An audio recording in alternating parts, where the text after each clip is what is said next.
Hi, everyone. Welcome to the first podcast from Corso Claims. This is Kate Browne, and today we're going to talk about no cash, no problem, the impact of a cashless society. From the time we were little, putting birthday money into our piggy banks, cash has always been an important part of our lives. Now, imagine a world where cash is no longer king. Like so many other things that we thought were futuristic, a cashless society is becoming more of a reality every day. The use of cash worldwide has been steadily declining. Cash payments are expected to continue to fall by 30% over the next 10 years. Countries such as Denmark, Sweden, and Thailand have recognized this and have passed laws that permit businesses to ban cash payments and, in some instances, require payments by mobile application or credit card.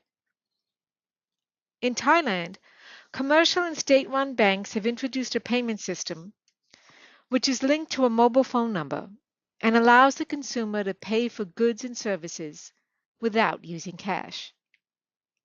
Businesses in the UK have also jumped on board.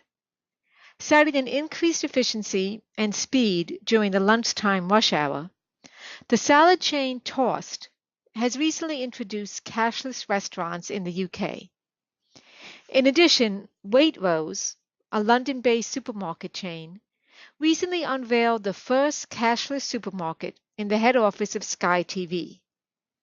While the store is only 1,700 square feet, it will serve over 350 customers who will use self-serve kiosks to pay with their credit cards and mobile phones. Both retailers expect to introduce cashless platforms in more locations soon. Similarly, many benefits of the cashless world are being seen here in the United States. Eliminating cash saves employee time and reduces payroll costs. There will be no more need for cash registers, trips to the bank, gas for your armored car, and streamlined accounting practices, and most importantly, the ability to track customer habits and grow your retail sales. The salad chain Sweet Green and the sandwich shop Amsterdam Falafel, each headquartered in Washington, D.C., are among the growing number of businesses that have started testing the cashless market. But don't turn in all of your green just yet. Despite the increase in mobile apps, cash is still used to complete over 80% of transactions worldwide. Security risks are still at the forefront of electronic transactions. Although banks, credit card companies, and inventors of mobile apps are working tirelessly to find ways to create mediums that customers can trust and feel safe using, risks still exist. In addition, many people still depend on cash. Valets, waiters, and others who survive largely on cash tips, smaller stores that cannot afford the high fees that credit card companies charge, and individuals who can't afford the latest smartphones or who have credit issues.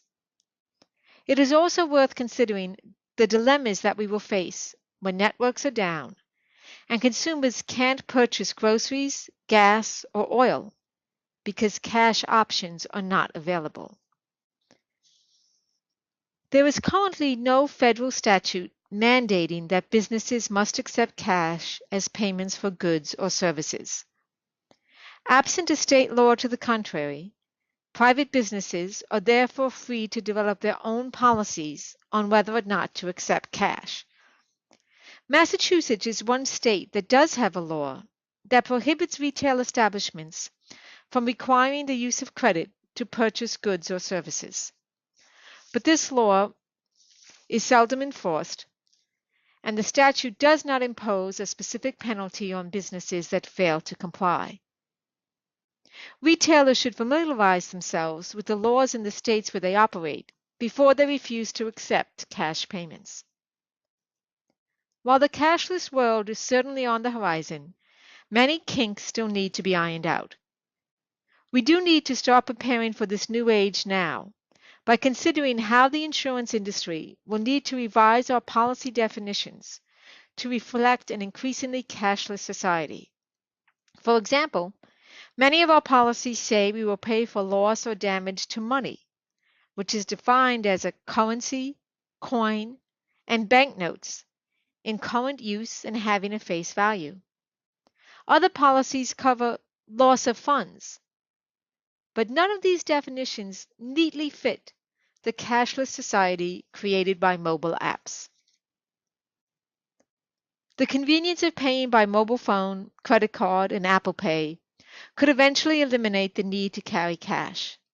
It is worth wondering whether our grandchildren will be as excited to fill their virtual piggy banks with virtual currency as we once were.